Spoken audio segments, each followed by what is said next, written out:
I got a rant.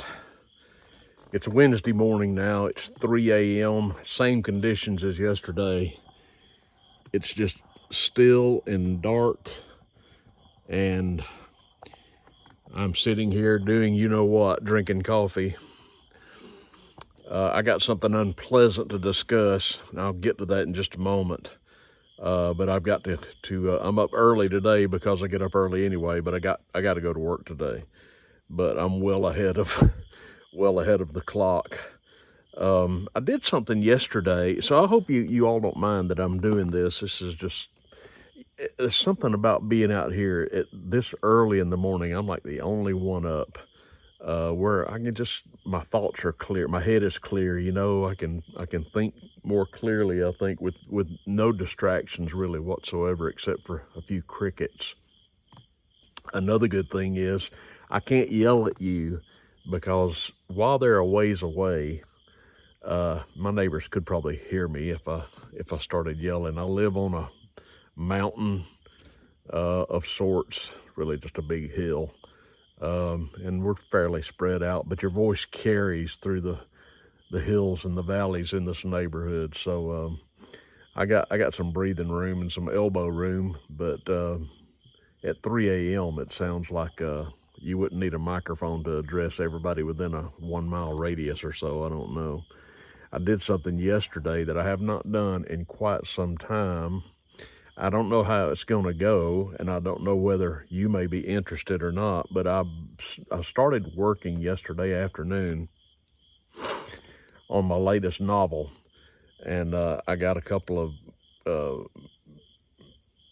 chapters done, and we'll just see how it goes. It's a standalone. It's different from the series that I've been writing, that I was writing. I wrote about 12 of those Panama Parker books. This one is probably going to be a standalone and a good bit more dark than those fun books were. So if what I'm envisioning is correct, it's a months long project. It will take some time. I enjoy writing. What I don't enjoy is the marketing and the formatting and the designing. Because I'm self-published, I have to do it all, or at least farm it out to get jackets designed and all that sort of thing. So it's a lot of work. The writing is the fun part. Unfortunately, that's not the only part of it. So we'll see how it goes. So stay tuned. I'll keep you posted. Guess what happened to me yesterday? I'll get to what I'm going to talk about in just a minute. I'm almost kind of avoiding it, but I'll get to it directly. I went to the mailbox, and inside the mailbox was an envelope from, I can't remember exactly who it was. I don't have it with me right now. It was like from the county government where I live. And I opened it up, and for the first time in my 64 years, I have been called for jury duty. That's not true. Second time. I got called a few years back, but they called me, or I called them fairly quickly within a day or two, and they said, "Don't worry about it. We don't need you after all." But I've been called for jury duty, and so a week from this coming Monday, it will be September the 22nd. I have to show up at the courthouse at 11:45 in the morning to report for duty. Never been on a jury, so I don't know what to expect. We'll see how it goes, and I'll keep you posted. The communication said they may email me or call me to let me know if there's any changes. They also offered the opportunity to get out of it if I had some extenuating circumstance. I'll tell you how I feel about that. I don't like it when people try to get out of jury duty. I think I feel kind of duty bound to do that if I can. I mean, if you were, let's say, falsely accused of a crime and you were sitting on a witness stand, you'd probably want some good jurors who are listening intently to your case. I certainly would. So I feel kind of duty bound to do this, and I think I'll be able to make it work, although I have no idea what all it is going to ultimately entail. It may be just a one-day appearance and going home and don't worry about it, or we're going to need you for a big trial for some crime that's been committed. Who knows? But I'll let you know how that goes. All right. I really don't want to talk about this, folks, but it is all over the news, and I need to address it, I think. And I need to address a component that so few people wish to discuss, particularly people of my particular demographic and skin color. But I don't know what else to do because it needs to be addressed, and I'm going to address it right now. But I'm going to try and tread lightly.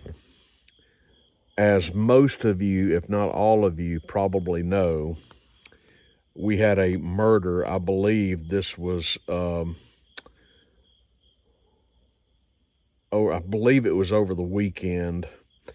There was a woman riding a train in Charlotte, North Carolina, a beautiful young woman. I believe she was 23 years old.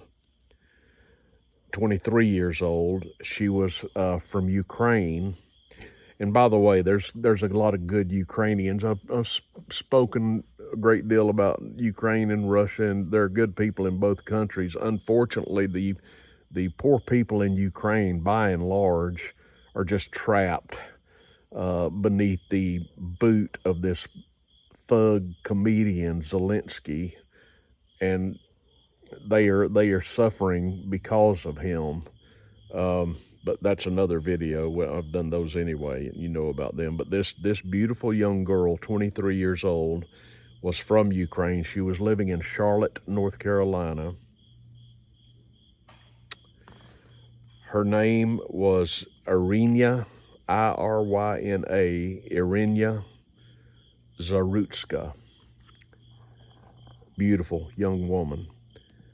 And she was, and many of you know about this. Many of you have actually seen, there's video footage of this. Watch at your own discretion. But a 34-year-old man by the name of DeCarlos Brown, who was seated behind her, got up while the train was in operation, took out a pocket knife, and stabbed Irina Zarutska to death in Charlotte, North Carolina. He was caught and is being prosecuted. And I need to mention to you that he was a young black man, or a 34-year-old black man, killing a white woman. I'm going there, so hang in there with me. It's interesting that when you read this story in the mainstream media, and I am referencing an article about this, just a random article from CNN, the cable news network, they do not mention the man's skin color. Now, I'm not hung up on skin color. I've talked about this ad nauseum. But when there's an obvious problem with regard to crime, sooner or later, somebody's got to put on their pants and address what is staring us all right in the face. I'm going to try and be delicate. I'm going to try and choose my words carefully. Those of you that have watched me for a long time know how I feel about matters of race. It's not something I'm hung up upon, but I am hung up on what's been happening in our nation with regard to black on white crime. And somebody just talk about it. There are black people in America that are talking about it, such as Larry Elder. The late, great Walter Williams would talk about it. Thomas Sowell certainly would. Rationally, reasonably, looking at this situation as objectively as possible, what we have is a rash of crimes being committed by blacks on whites. That's not to say the opposite isn't true, but folks, if you look up the statistics, it's overwhelming the number of black on white crimes that are being committed. This past weekend in Auburn, Alabama, a couple of hours southeast of me, Auburn, Alabama is close to the Georgia border. It's not too far from Columbus, Georgia. It's the home of Auburn University, of course. And there was a woman who went out for a walk in Auburn over the weekend. She was a professor at Auburn University, retired professor, and a veterinarian. Her name was Dr. Julie Gard Schnuelle, Schnuelle, Schnuelle, phonetically. And this retired university professor went out over the weekend. She was 59 years old, and she went to a park in Auburn, Kiesel Park in Auburn, where she went every day to walk her dog. A beautiful woman of 59 years old. Auburn is it's a university town. It's a pleasant enough town. It's a peaceable enough town. And Professor Schnuelle went out in broad daylight to Kiesel Park in Auburn to walk her dog over the weekend on last Saturday morning. It's Wednesday morning now. This was Saturday morning. As she's walking her dog in the park, she was ambushed in broad daylight by a 28-year-old black man named Rashad Dabney III, who took a knife and hacked Dr. Schnuelle to death in this park in broad daylight.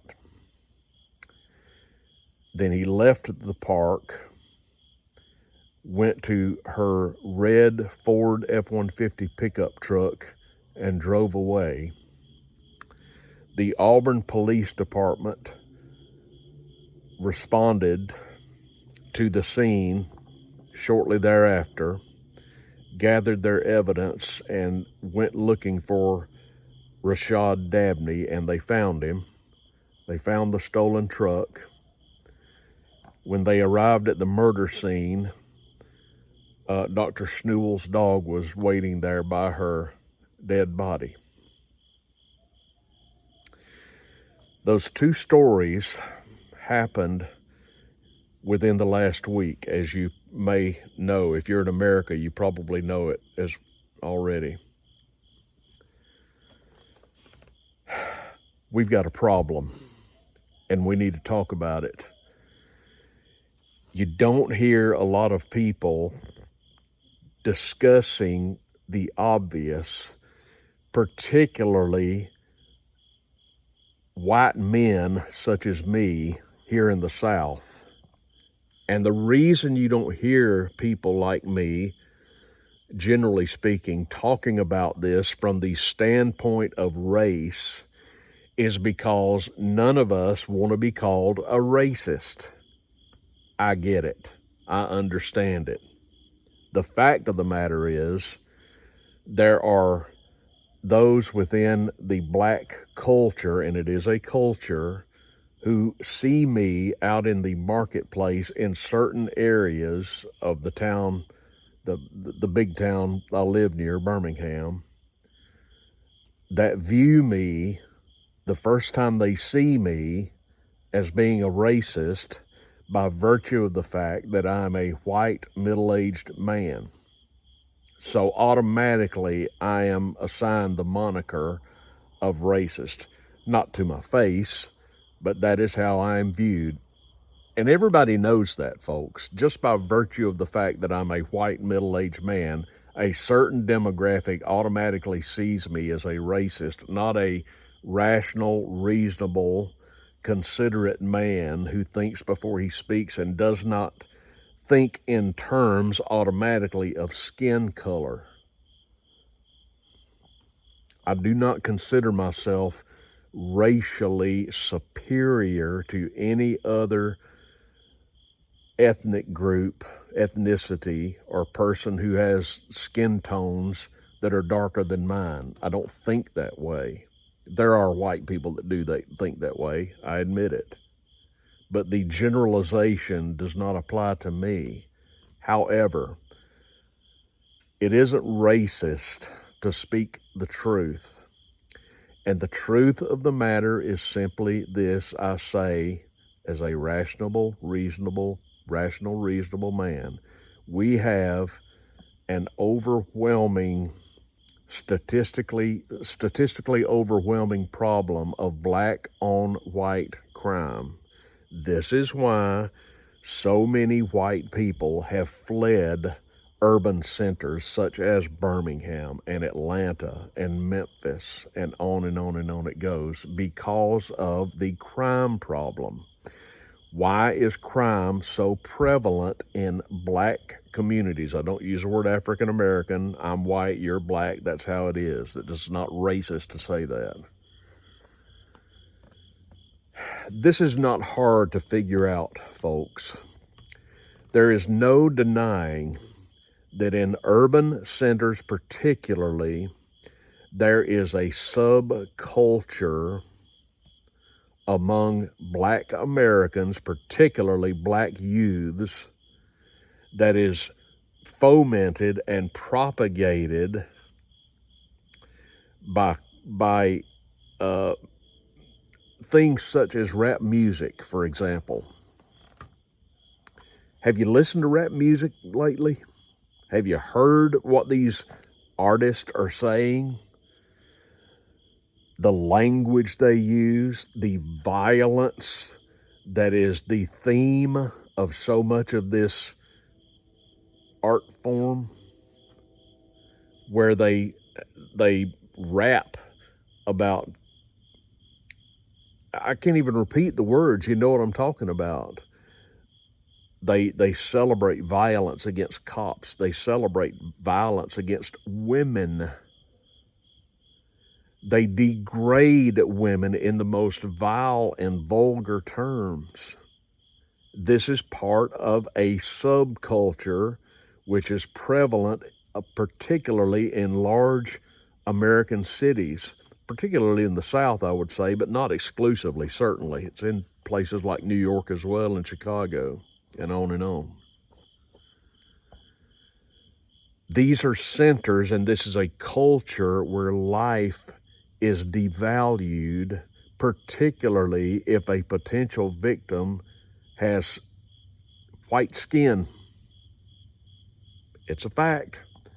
These people hate authority. They hate the cops. And if you want to find racism, go to an urban center and you're going to find it. But it may not be what you're thinking. I'm not chock full of answers to this problem, but it is a problem. And it's certainly a problem when the mainstream media and politicians, gutless, spineless politicians, won't even dare to address it. The fact of the matter is this. Had this poor woman, Dr. Schnuel at Auburn, had she been a black woman who was hacked to death by a white man, it would be international news all over the world, banner headlines, lead stories. There would absolutely be a denotation of the color of the man's skin, and everybody damn well knows it. It's the same on the Charlotte subway. Had the victim been a black woman killed by a white man, you would never hear the end of it. To say the situation is convoluted is to state the obvious. Yet it was Joe Biden, the former doddering fool who occupied the Oval Office for 4 years, as far as we know, who infamously declared at one point that the biggest problem America faced right now, had right now, was white supremacy. To which I said, huh? White supremacy? Dude, I live in Alabama, where we used to have the Klan and the Alabama, Georgia, Mississippi. You had the Klan. You had, remember the big murders of the student activists who came to Mississippi. Look at the film Mississippi Burning. It details that. Maybe in decades past, more than 50 years ago or so, maybe it was an issue. But Joe, in 2025, I don't see any white supremacists running around. I don't see it as being a problem, certainly not the biggest problem the United States has right now. I couldn't show you where a Klansman is if my life depended on it. I don't know if there are any more. But I can take you to downtown Birmingham and show you some thugs on the street corner blasting rap music, which is infiltrating their minds with violence against authority, violence against women, the degrading and devaluing of humanity, which is just becoming a part of their fabric. They think nothing about committing we have so many murders in Birmingham, Alabama. It's almost a daily event, it seems. It's not, maybe not that extreme, but it ain't far from it. The last I heard, the city with the greatest crime in terms of violent crime is Memphis, Tennessee. And this the usual suspects. It's St. Louis, it's Chicago, it's New York, it's Atlanta, and on and on and on it goes. And the vast majority of the crimes that are committed are black on white or black on black. Because there is a culture which devalues life. There is a subculture in America that is just so violent.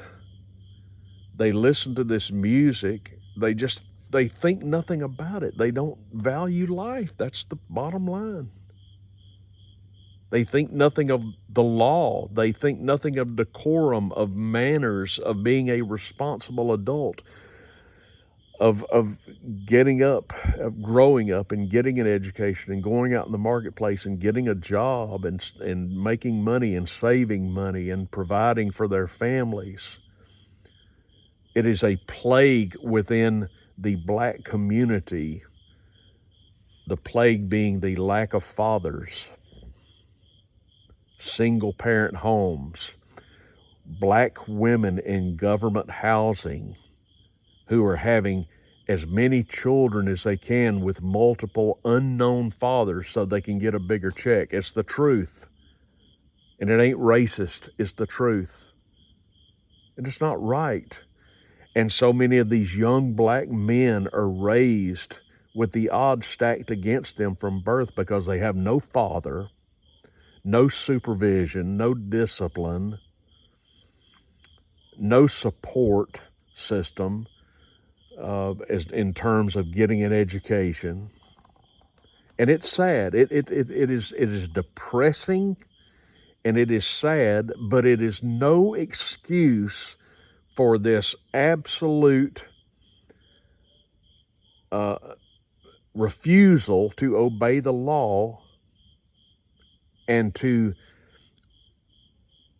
not be violent. But so many young black youths are raised in violence, in a world of violence. And it's got to be addressed.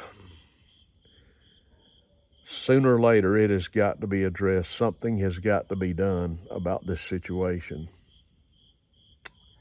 And I'm talking about some dire measures need to be taken, because we can't continue losing innocent victims like this when the perpetrators have more rights than the victims' families, the survivors.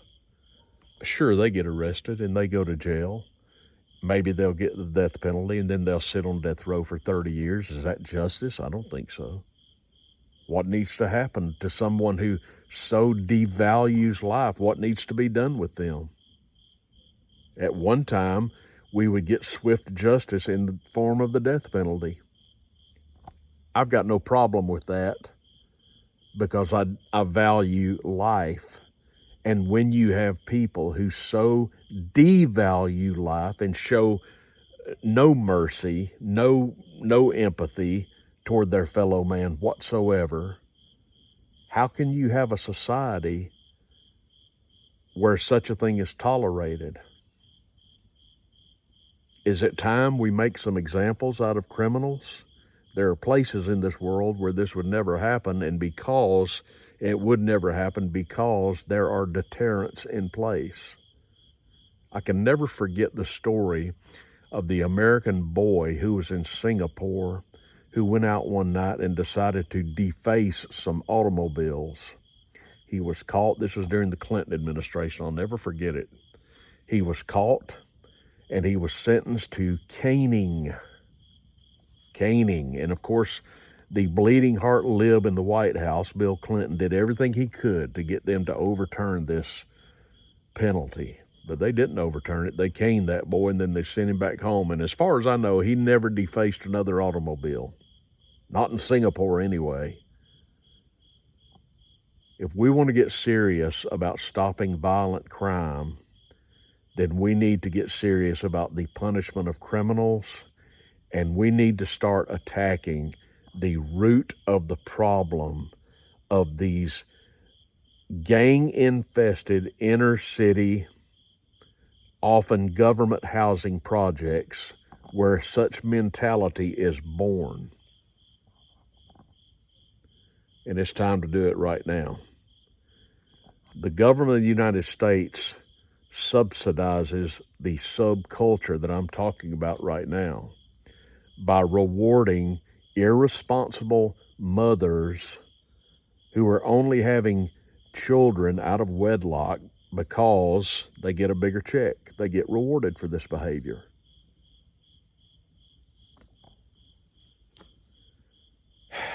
There you have it. Something I didn't want to talk about, but there it is. Am I a racist? I don't think so. But it's time that something is done about this, I do believe. Thanks for watching. Like it if you want to. Comment if you want to. Have a great day, and I'll see you soon.